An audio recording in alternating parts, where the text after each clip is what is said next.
a rather dirty trick was played on him because he was told that he wouldn't have to return to Germany, that he could just stay in Holland. They did ship him off to Germany, and it was just lucky that the authorities there decided it would be too much trouble incarcerating him, so he was declared staatenlos, stateless, and deported to Holland. My mother at that time was in prison in Aylesbury for anti-war propaganda. And so in the autumn of 1918, just a couple of months before the end of the war, we left for Holland. Then the revolution broke out in Germany, the collapse of the Reich, and on New Year's Eve, 1980, 1990, we went to Berlin. I'd spent almost, the first 11 years, almost 11 years of my life in London. The following 10 years were spent in Berlin. That's where I had most of my schooling. And following that, I went to America on a visit, but managed to spend most of my life there. And we've only been back here these last 13 years. In your father's autobiography, The London Years, he mentions how you cried out of control, more or less, when he was arrested in 1914, December 1914, and then interned. Do you have any recollection of him being arrested?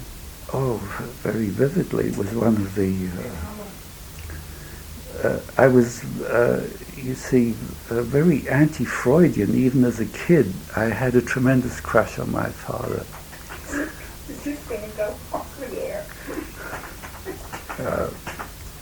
He was distinctly my favorite. He was the nearest thing to the Almighty himself. First of all, physically, he was a big, powerfully built man, excellent swimmer. He looked the image of the proverbial German. You've probably seen pictures of Teddy Roosevelt. There was a bit of a resemblance there. Roosevelt was quite an athlete too. My father sort of ran into fat a bit, but he was always a very powerful man. He was also an extreme, for all his physical strength, he was a very sensitive man. He was he could be very gentle. He was a bookbinder by profession. And he had a very light touch.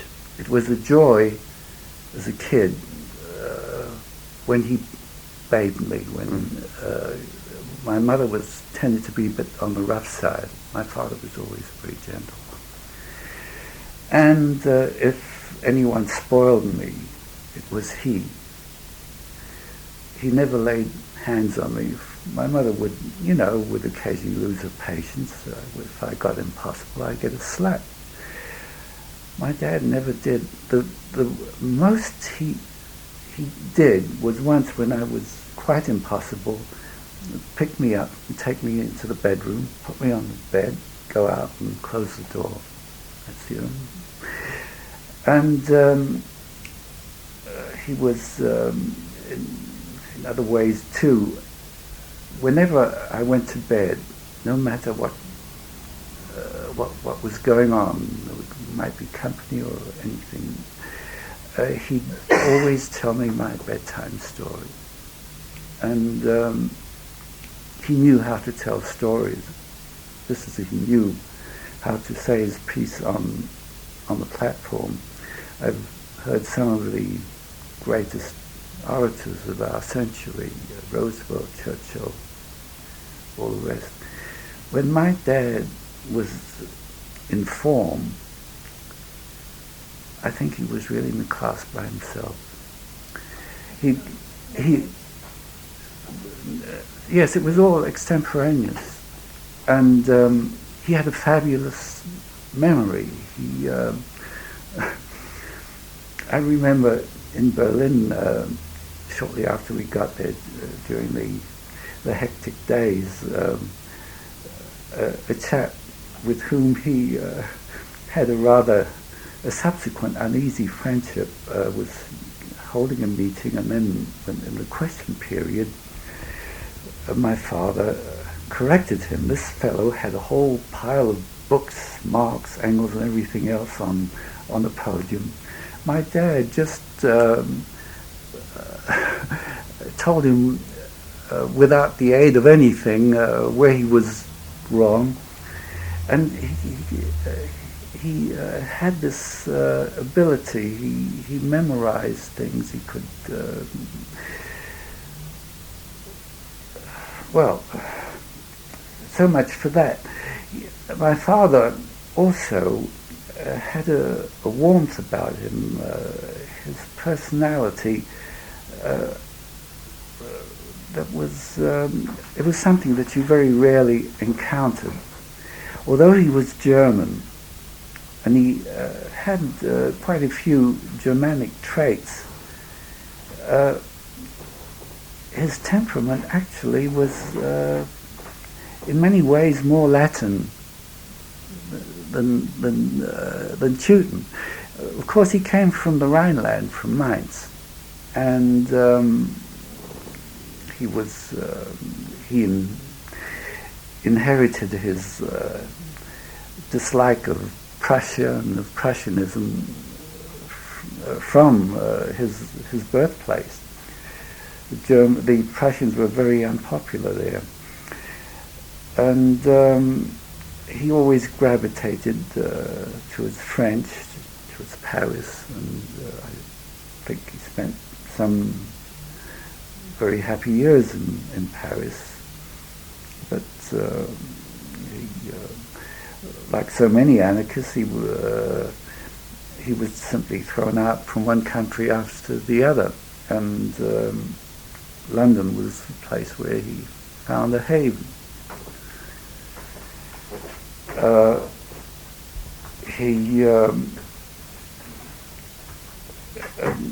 His makeup being what it was, he always gravitated towards non-Germans. He was quite romantic. His temperament was certainly very different from that of the social democratic leaders of the time. He was rather put off by their Philistinism. I often wonder how much of my father's anarchism was really the result of his emotional makeup. I mean, there was an element of reasoning in it as well, but I think that there was also something personal in this. He felt enormously attracted by the Russian revolutionaries that he met in Paris and in London too. With Peter Kropotkin, he formed a friendship that survived the differences that they had in the First World War. Old Kropotkin, who had a heart condition and really had to watch himself, came all the way from Brighton to visit him in Alexandra Palace. And I think it was this bias towards the Russian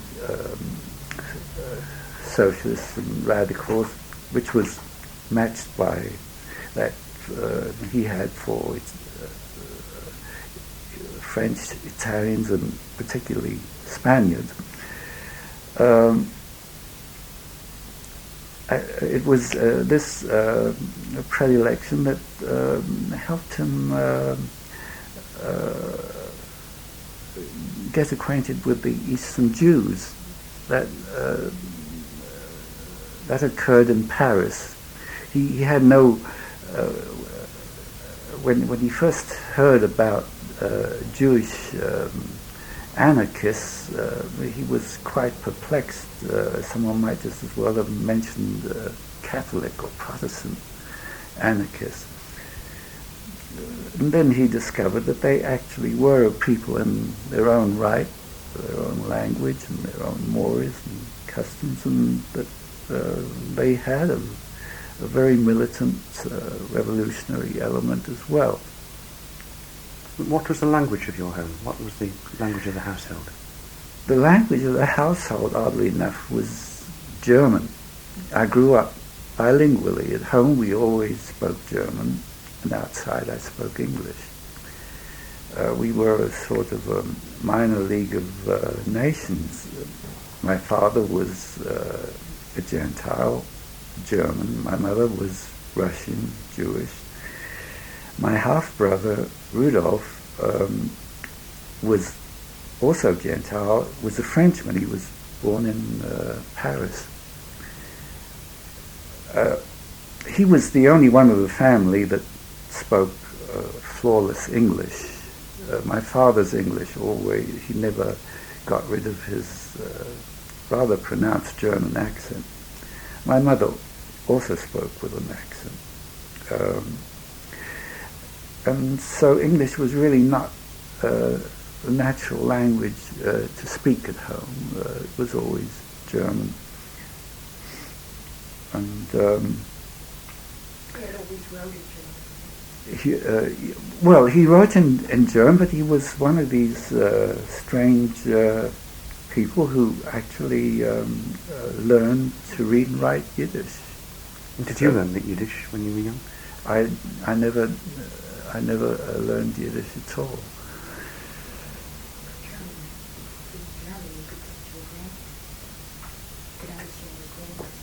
Yes, you see, my grandparents on my mother's side, they lived in Whitechapel, and the only language they knew was Yiddish. In those days, Yiddish was much closer to German than the language evolved. It's somewhat different now. I had very little difficulty communicating with them, whereas my English cousin, Guy Aldred's son, Annesley, he actually could hardly speak to them. They just knew a few words of English, and he knew no other language. Now, perhaps if there's something you'd like to ask me. Can I ask you about your father's relationship with your mother? Reading your father's autobiography, it looks as if it's one of the great love stories, a true companionship over many years. Well, in a way it was. You see,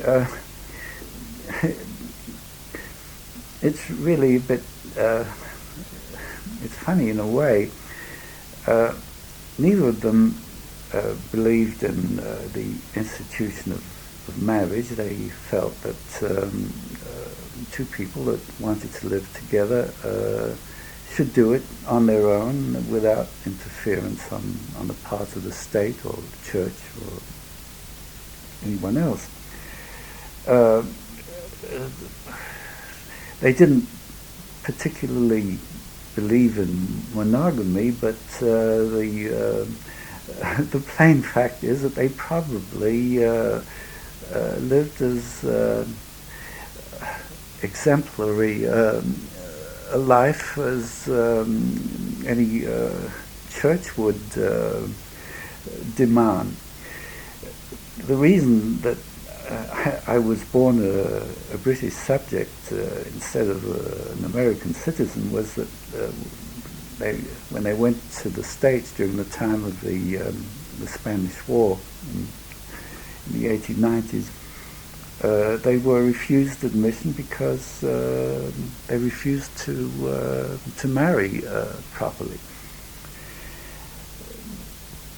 Now there was really another complication on my mother's end. She had, as a girl, been very religious, but then after she came to London and settled and got acquainted with socialist ideas, she broke away. And what really completely broke her relationship with her mother was when she took up with my father, who was a Goy, a Gentile, and the two of them weren't even married. My grandfather, who had served with the Russian army in his day, was perhaps not quite as bigoted in religious matters as she was. But even he had broken off. It was only when I came on the scene that the ice was broken. And by degrees, as they got better acquainted with my father, they accepted him. They came to visit us. My grandmother, being as strict as she was, would never touch a morsel of food in our place. She had a glass and a glass spoon that was set aside for her, and all she had was tea, plain tea without milk or anything. She was really a very lovable person, but in religious matters she was very strict, very unyielding. However, they did come to accept my father, and indeed it was really, when I think back to it, it was quite touching at Passover. We'd all go over to their place, my parents and I, the Aldreds, the Simmerlings, that my mother's second sister, who was also married to a German, they had no children, who was a Gentile. So here were the three daughters and the three nun husbands and two mamzerim, as the Jews would call it, my cousin and myself, and it was all taken for granted. So it really shows, how human these people actually were. Later on, especially when the big tailor strike took place, and my father became a public figure there, and of course that sort of then enhanced his stature with them too, and they really came to admire him. Guy Aldred in the 30s, Guy Aldred was always a bit of a mischievous figure. He once alleged that the reason why your father and mother didn't marry when they turned up in the States and they were requested to marry was because he'd already married in Paris. Is that just Guy Aldred being mischievous? I'm not sure that he was legally married to his first wife either. Eventually, when that was in the mid-20s, when we lived in Germany, my parents didn't marry, but simply because it was so difficult to travel around without passports, and that was the only way they could manage it. But it really didn't mean anything. As far as Guy was concerned, there was always this enmity between my father and him. My father always considered him a very half-baked article, and Guy on his he was right. The spur, because the workers need a spur. You've seen the paper, haven't you? And that sort of thing. Actually, Guy Aldred he could be a very charming fellow. I was really, I didn't know him that well in my early childhood, but on a visit to England in 1923, I was about 15 at the time, I was really taken with him. He was very charming indeed. It was just before he broke up with my aunt. And the fact is that their son, he was Annesley at that time, he later became Guy too. I think he was far more partial to his father than to his mother. However, that's neither here nor there. The only English group that my father was friendly with was the Freedom Group. He was a great pal of old Keel, and Guy Aldred was always at odds with them. There was sort of a vendetta going on. About the only time they were all in agreement was when the war came, and they were all opposed to the war. But whereas so many at that time carried their opposition to the war to downright hostility towards Kropotkin, my father, being the most erudite of the lot, understood Kropotkin's reasoning, and he sympathized with him up to a point. He just couldn't see himself endorsing the war because he felt that while Germany represented the greater danger as compared, vis-a-vis the Allies, he did not think that the difference was great enough to warrant endorsing the war effort and going along with the Allied cause as Kropotkin did. Mm-hmm. Of course, that was different when the Second War came. And oddly enough, at that time, he even had his doubts as to whether his stand in the First World War was altogether right. But of course there was really no comparison then, because in the Second World War, victory for Hitler was just about unthinkable. It would have been an unmitigated disaster. During the First World War, when you visited your father in Alexandra Palace, what was that like, Alexandra Palace, when it was used as an internment camp? Well, to the visitor, it did not present such a bad picture at all. You see, what happened in the course of the years was that quite a few improvements were brought about. My father, among his other qualities, was a man of guts. He had a lot of courage. And although he was one of the very few anarchists, and one of the very few there that opposed the war, and opposed it, opposed all of it, not just the Allied part, but the German at least as much. My father was the only one who really held his ground against the authorities. I remember the first visit to Alexandra Palace. The internees, they were seated on one side of a long table. The visitors were on the other side. There was a board running along the center. We could just see the heads of the opposite numbers.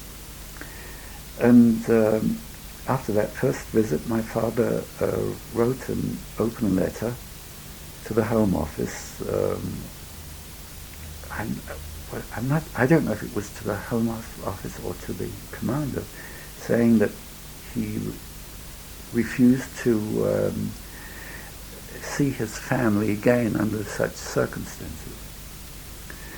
Well, he knew that letter would be opened and read. That was the object of it.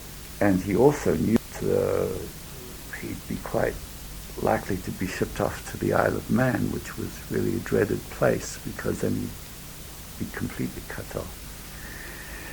So he was summoned to the commander, who was an old martinet, and who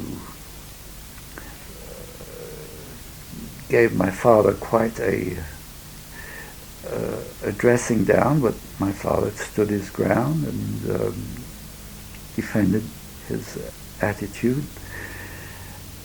And the result of it was that the commander, who did have a rather chivalrous streak in him,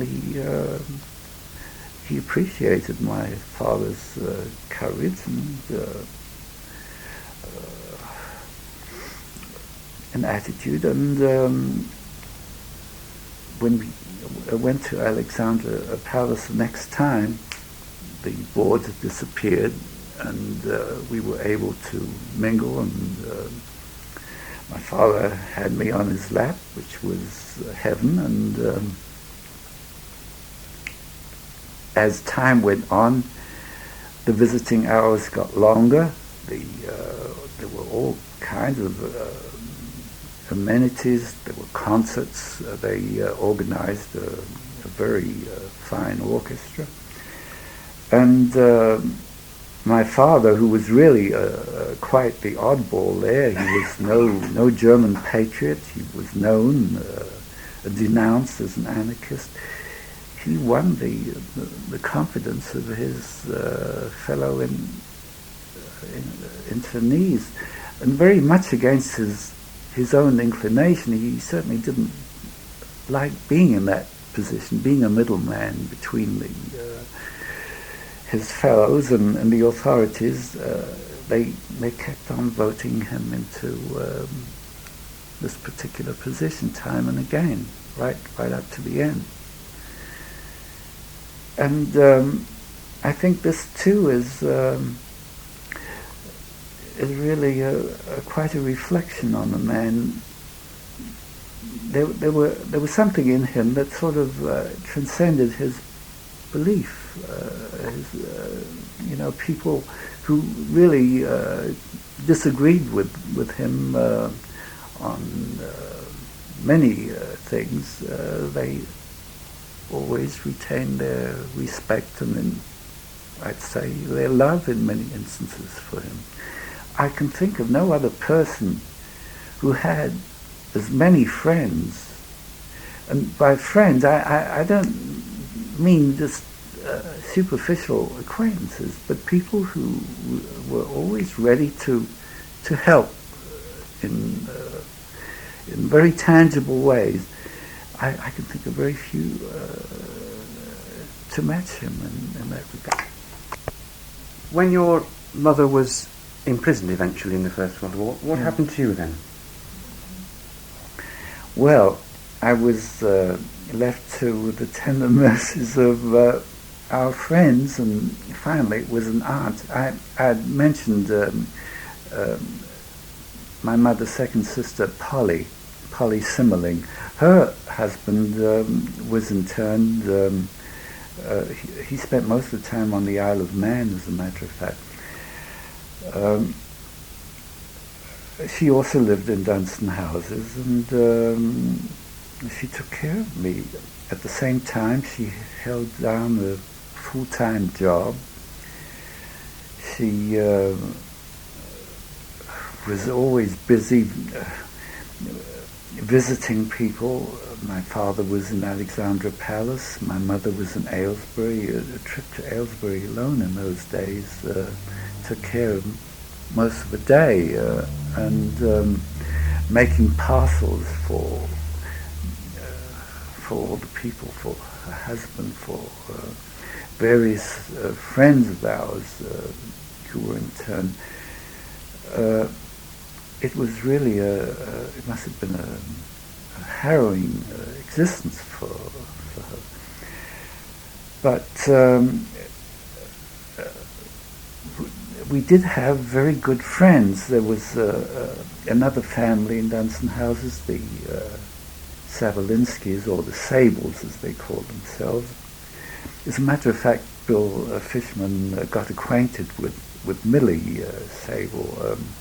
That's how we, through her, we finally got in touch. And, to me, they were like second parents. So much so, in fact, I pined for them so much that in 1923, my parents sent me over to London during summer vacation. They were practically like family.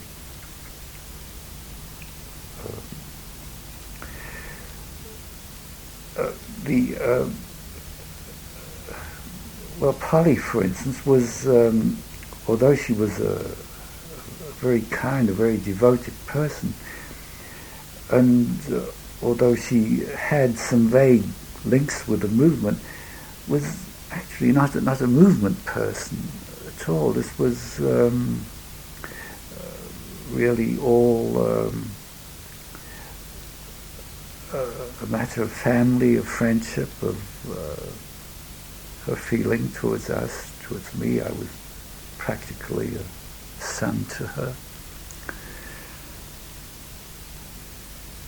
And, did you want to know something else? Yeah. Can you talk a little bit at all about your father's attitude to violence? Because the East End was, the reputation given to the East End anarchism by Peter the Painter and the Houndsditch affair always tainted it with terrorist associations. Well, as you know, the attitude of the Social Democrats, especially the German contingent, which was by far the largest. So the Social Democrats were Marxists, or they were Marxists. They weren't even proper Marxists, but they considered themselves Marxists, and they were all for the legitimate parliamentary type of class struggle. My father did not believe in that.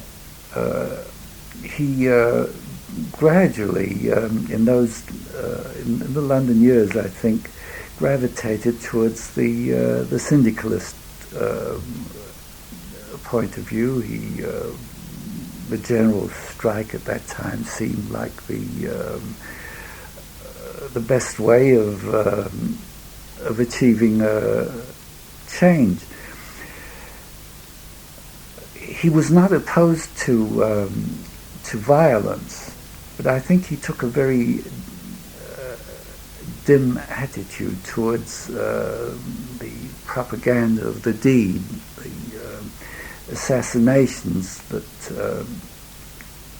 that occurred, that gave the anarchists their bad name. But there too, I think he drew very sharp distinctions.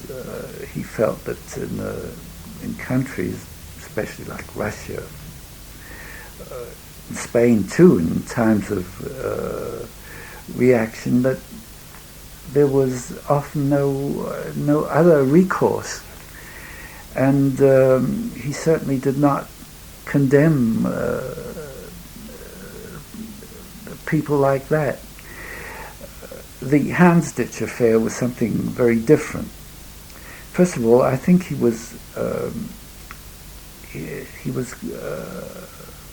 had quite an awareness of the dangers of these methods. The revolution, they weren't merely anarchists. After all, Stalin and many of his friends did the same thing in Russia. This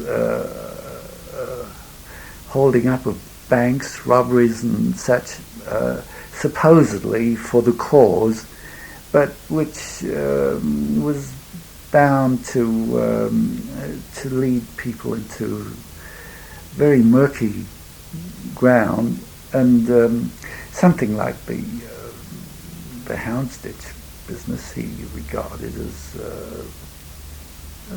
was madness, really. And it didn't accomplish anything, and innocent people were killed to no purpose at all. I think he and Kropotkin were actually attacked by the more militant lot for whom this was very much a part of the credo. You see, there were really two strands in anarchism, and I'm speaking, there were more than that, because there were all brands of anarchism, ranging from the completely pacifistic, the Tolstoyans, to the most militant. But shall we see, even the brand of anarchism that Kropotkin and my father espoused had these two strands. On one hand, there was the philosophical idea of a stateless society, of a society that was opposed to violence, to coercion. On the other hand, there was this belief that only by insurrectionary methods, later on the general strike, would it be possible to bring about a transformation of society. The rub there was that, unlike the communists, who really had no ethics, the end justified all means, and liberty was just, according to Lenin, just a bourgeois prejudice. If you were going to pursue this method, and that was demonstrated in Spain too, where despite the magnificent resistance that they put up, they were gradually beaten down by the Stalinist machine that had no scruples, but that knew how to reach power and how to crush the opposition. And I think it was this contradiction that they refused to really face, and it was only in late years, it was, well, perhaps the Russian experience started it, but the Spanish one really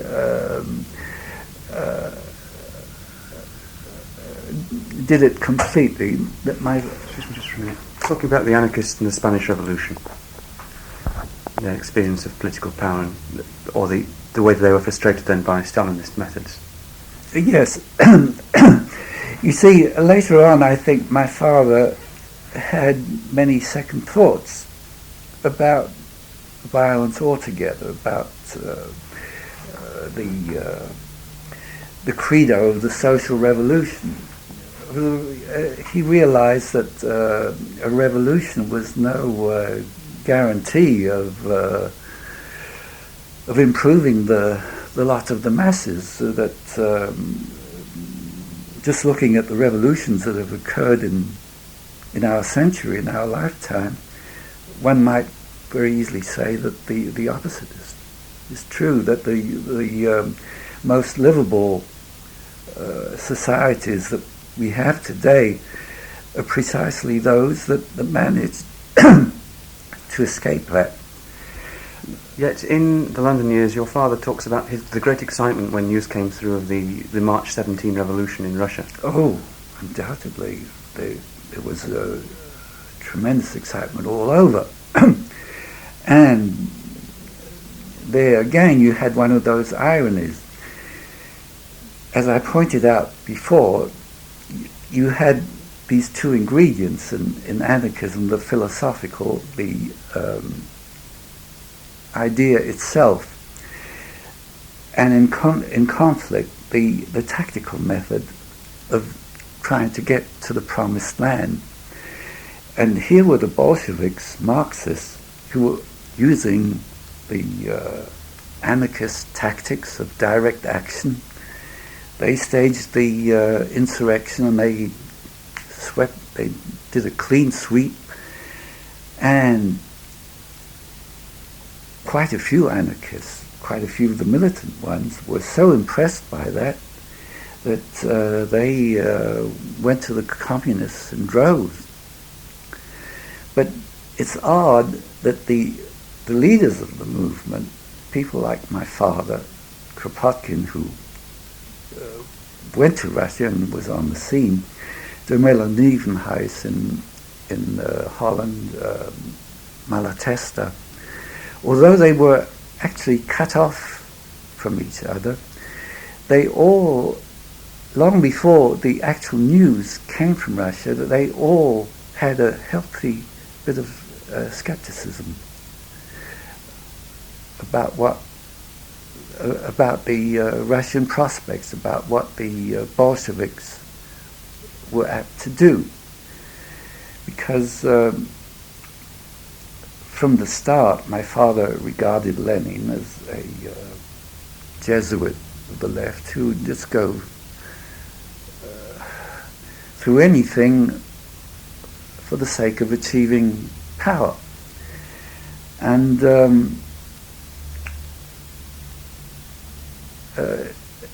then when we moved to Germany, and when we had actual contact with people coming from Russia, and we really learned of what was going on there, of course, all this was confirmed.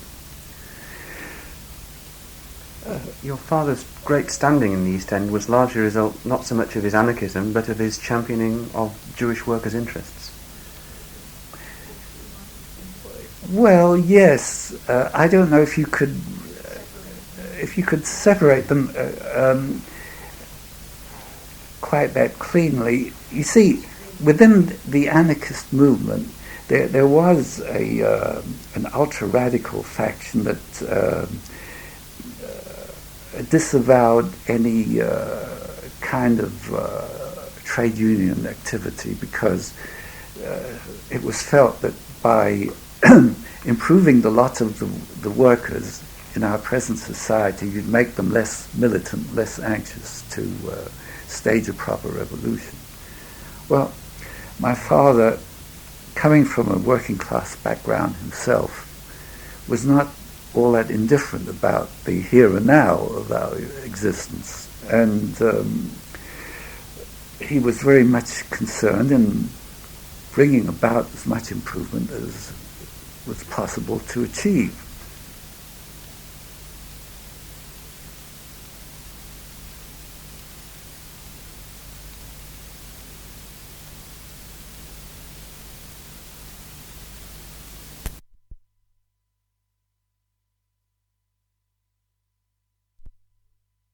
Difficult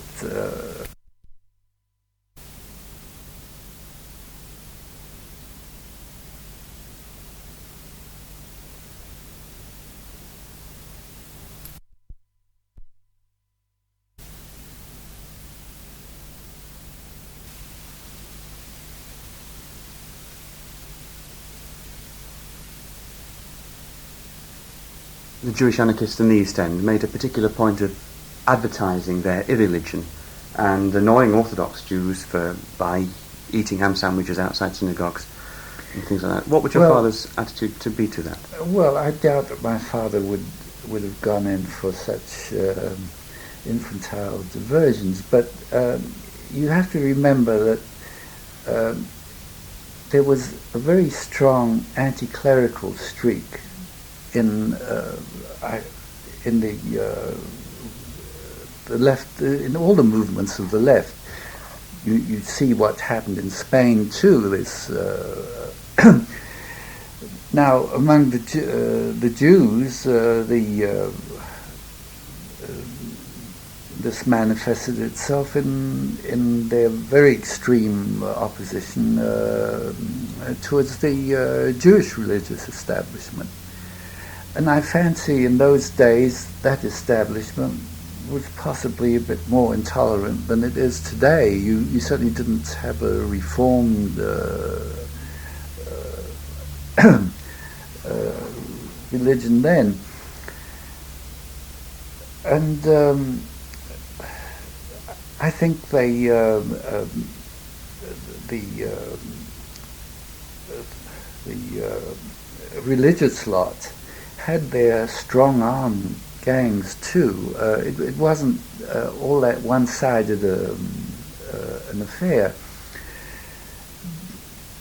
But all these things, they can sometimes become a bit infantile. There's nothing achieved by simply outraging the feelings of one's opponents.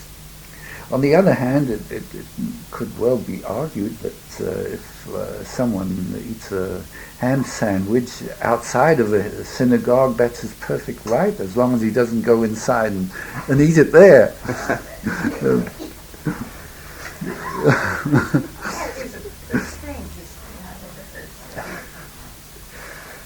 The Jewish anarchist movement actually faded quite quickly after the First World War. And how did your father look back on his work there? Did he see it as being worthwhile, or did he regard it in any way as a bit of a failure because of the way it did fade? Well, actually, he never really expressed himself on that subject. You see, what happened was that immediately afterwards, when the war was over and he settled in Germany, he became part of another movement, of the anarcho-syndicalist movement there. And he had some very close friends there, and I don't think he really had time to meditate too much on the other. The other was a phase that I'm sure he had no qualms about. He probably thought that he did the right thing while he was here.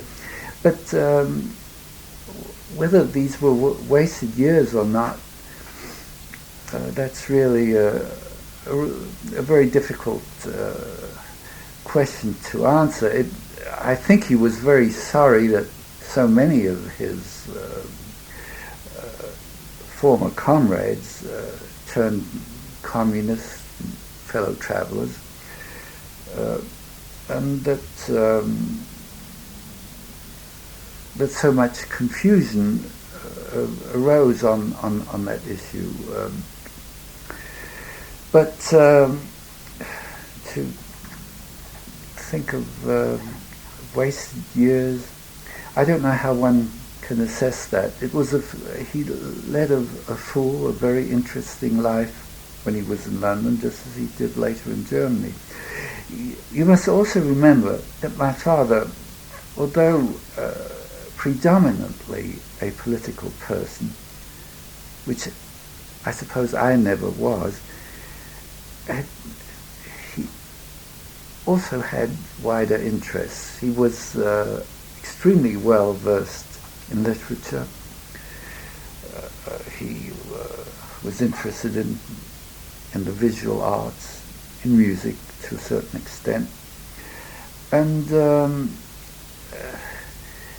he did not have a one-track mind, you see, and there were things of interest going on in pre-war London, just as there were in the Weimar days in Germany.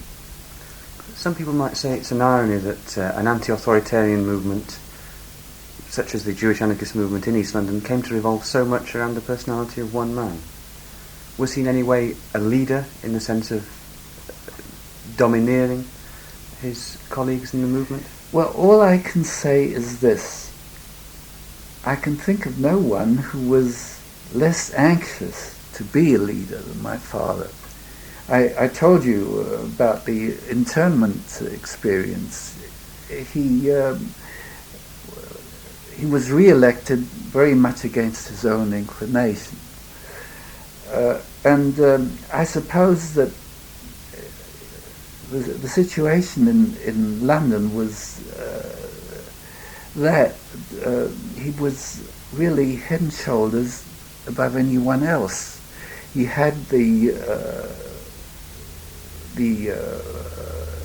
speaking ability, the writing ability, the knowledge of the movement, and the energy.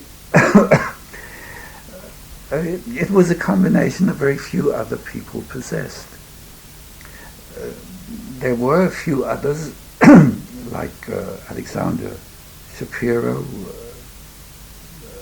so Linda, and Lenoble, Frumkin, maybe half a dozen outstanding personalities, but I don't think any of them were quite my father's class.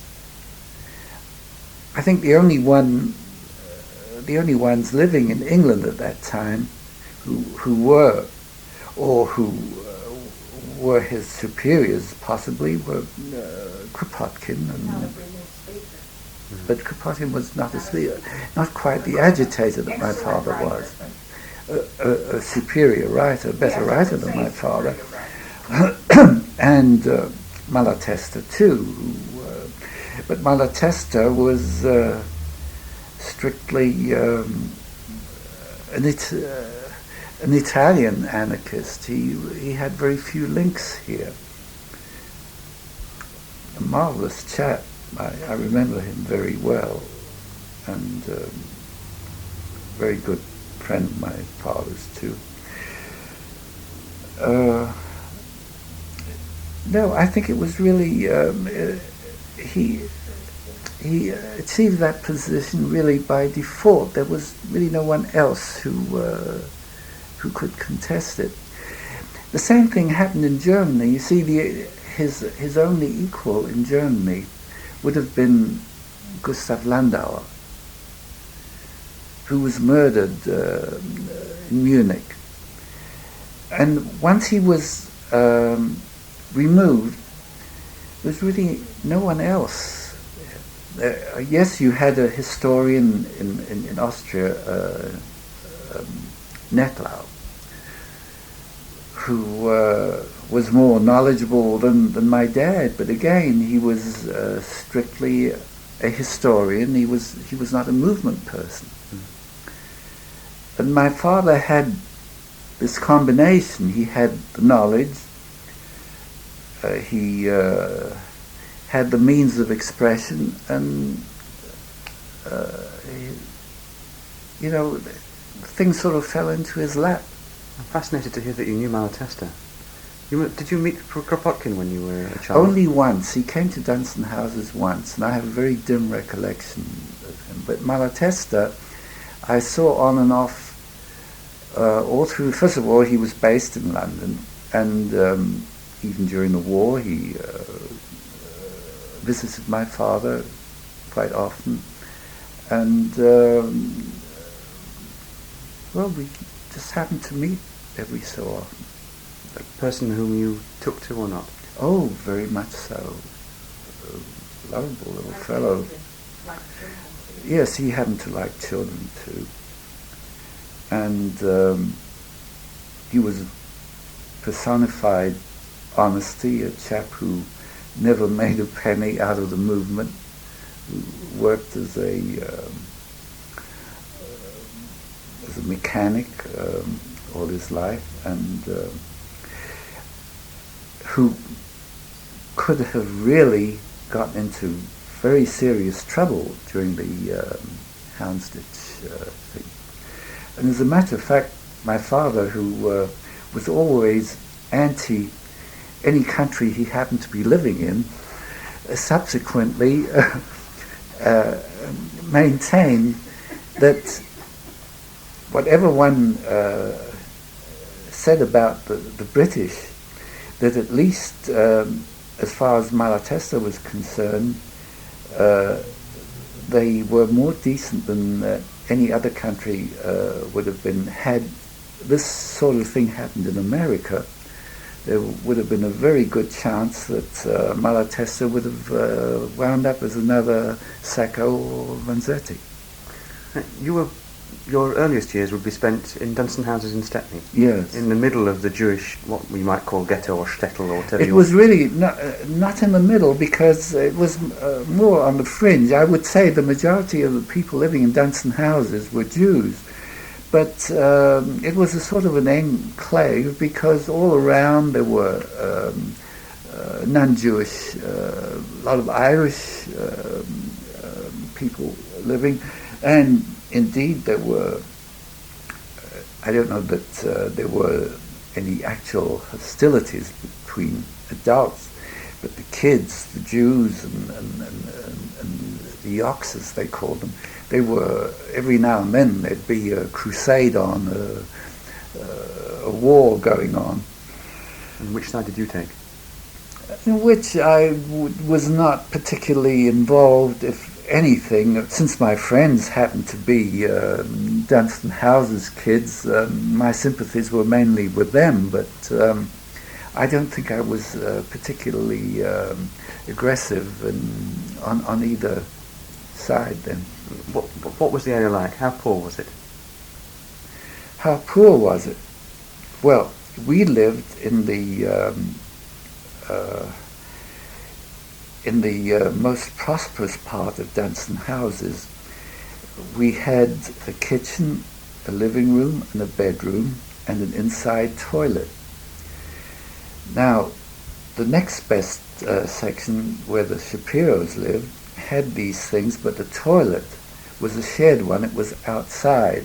They had to share it with the rest of the people on that floor. Where my Auntie Polly lived, there was no kitchen. You had to go outside to that hall for any water that you wanted. And so, you see, there was provision for the poor, the poorer, and the poorest. But the poorest were actually better housed in a way. They were more comfortable than some of our neighbours around here. There were some pretty awful slums. Not in the immediate neighbourhood, but as soon as you got closer to the docks, it was pretty dismal. I've never seen such completely ragged and dirty and neglected children anywhere. Not in New York's Harlem, not in Germany of the post-war period, when we lived in a period of semi-starvation. Nowhere have I seen kids in the state as the slum kids of the London East End. London, no, that was quite a cut above that. We were talking about the trades which Jewish workers would have followed in the years when you were in Dunstan houses. Yes. Well, in Dunstan houses itself, there was a row of buildings, single-story buildings, which were workshops. And I remember there was a carpentry shop. There were tailoring establishments. There had been a shoemaker there, but there was really quite a variety. I think the main trade was the tailoring trade. But we knew shoemakers, we knew photographers and dentists. And some, yes. Mm-hmm. Well, some were. As a matter of fact, there was one businessman, Leaf, who was very prosperous indeed. He lived near Bill's College there, Bancroft Road, and whose contributions towards the paper really helped it very much indeed. Do you remember the Jubilee Street Club at all? Oh yes, I used to go there for paper. I was an inveterate scribbler and draftsman from way back, and that's where I got my free supply of paper. And once in a while, I'd go to a meeting. It wasn't something that was encouraged because I was really too young, and I generally fell asleep somewhere along the line. But what? It would have been a lot safer having you in a sling than leaving you alone the way they did. They didn't know anything about babysitters in those days, so what they did was when they went to a meeting, they turned down the jet in the kitchen very low, and if I happened to wake up while they were away and I saw that very dim light coming in from the kitchen, I knew that they were away, and I was very unhappy about it. I never said anything, but I thought that was simply one of the facts of life, which it really was.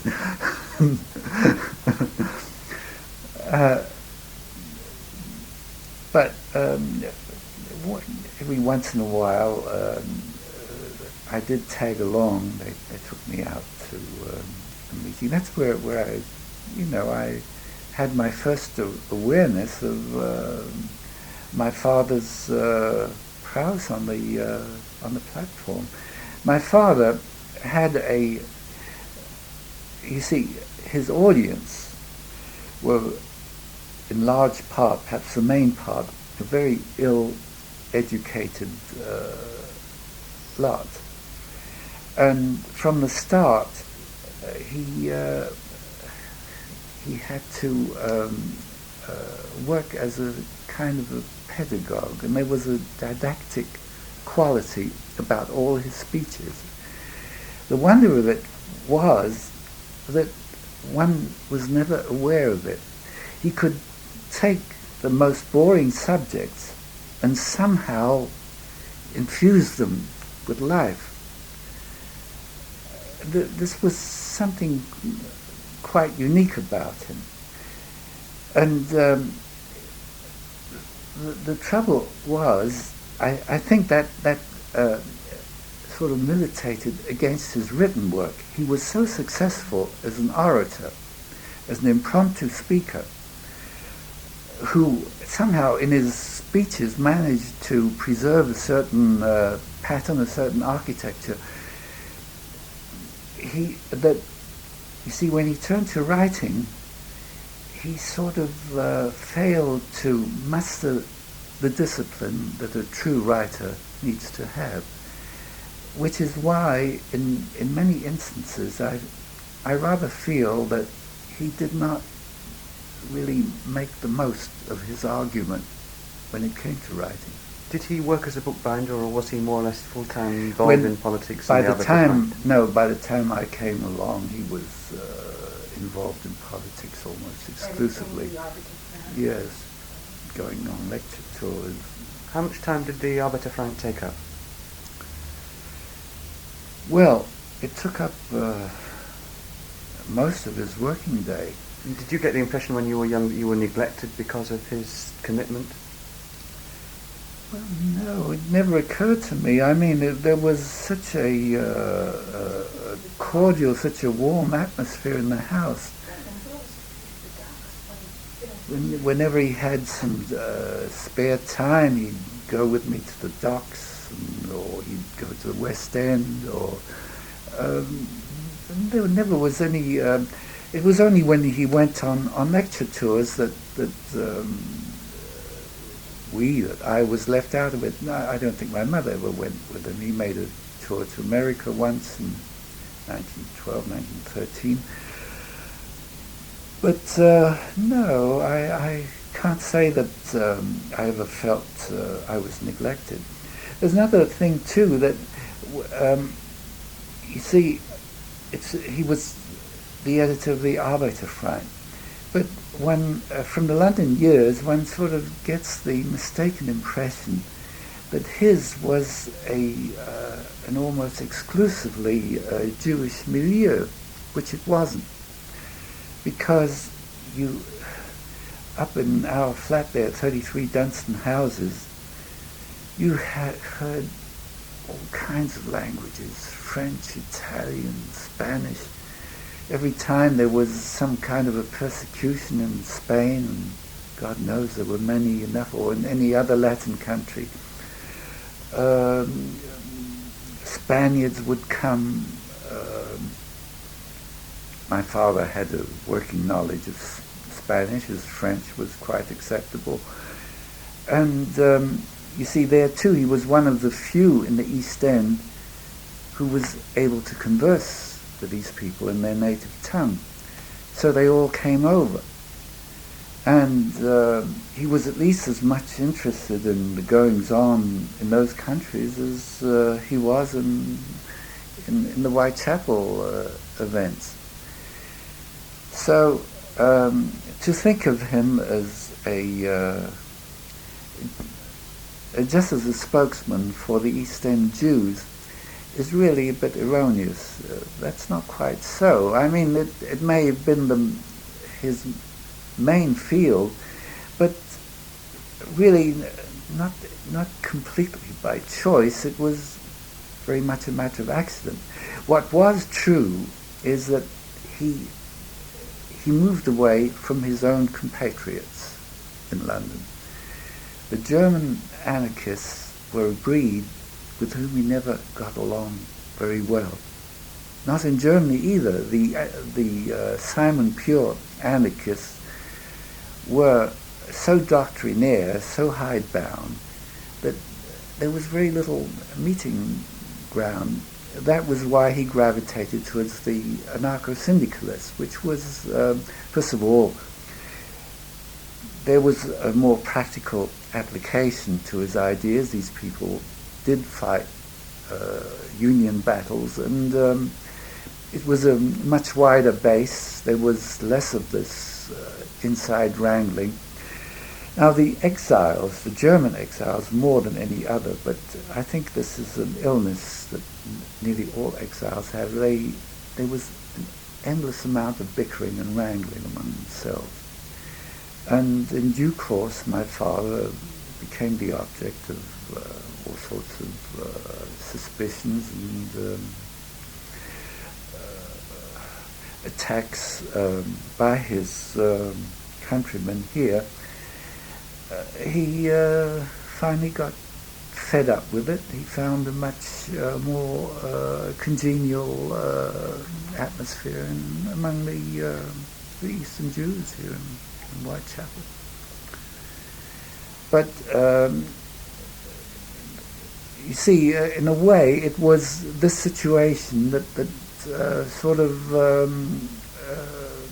drove him to the East End. Can I ask you just one final question? Your first name is one that's not very common one. Can I ask you to pronounce it to make sure I get it right?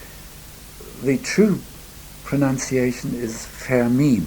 It's a legitimate name. There's a saint in Spain by that name, and I think a lot of bulls are sacrificed on the occasion. I happened to be born on the day that Fermin Salvochea, erstwhile mayor of Cadiz, died. He became a legend in Cadiz as the rich man who gave all his money to the poor. And my father must have had a very high opinion of him to have wished his name on me, because the name was, since I never lived in Spain, never learned Spanish, the name was more of an embarrassment than anything else, but I saw no reason to get rid of it, except a brief session at the New York YMCA when I went as Frank instead of... At least in Herman instead of Fermin. Fermin is the way you like it to be pronounced, is it? Well, that's the idea. Well, I'm not particular about it. The Fermin or Ferm... yeah. Fermin. Yeah, okay. Not Fermin. No. Who calls you Fermin now? The Germans, whatever... They do? Well, it comes more naturally to a German than to an Englishman. Fermin. Yeah. Well, to talking about your father's use of English. You see, my father had a command of the language, quite a good command of the language, but he had a very heavy German accent. And he was always reluctant to speak publicly in English. And even after he came to America after 1933, it took years before he could be persuaded, yes, to address a meeting in English. So when would the first time be, roughly, that he addressed a meeting in English? Well, sometime in the mid-30s, I would say.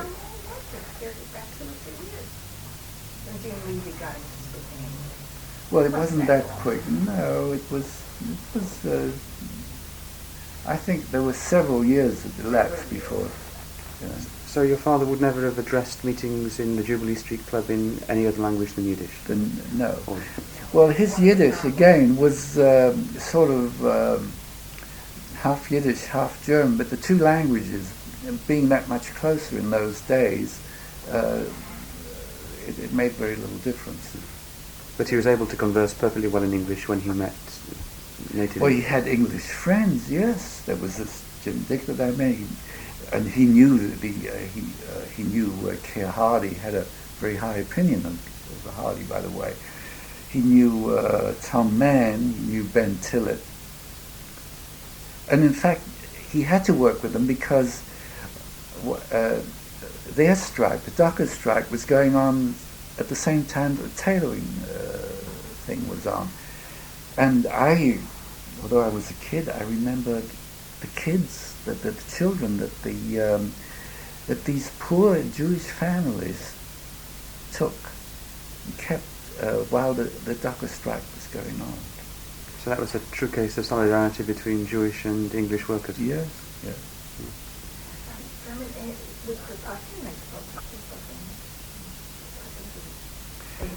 German, and not in Yiddish, I'm sure. No, they might have spoken English, they might even have spoken French. My father was quite fluent in French. Yeah. Did your father speak Russian? No, he tried to, during his internment, you see there was a time when there was talk of his being sent to Russia after the revolution first broke out. But then when the Bolsheviks came to power, I suppose they figured here that there was no use having another anti-war chap going to Russia. So that went to sleep. But there was a time when that was very much in the cards. When yes, 1917. Yeah. The Menshevik.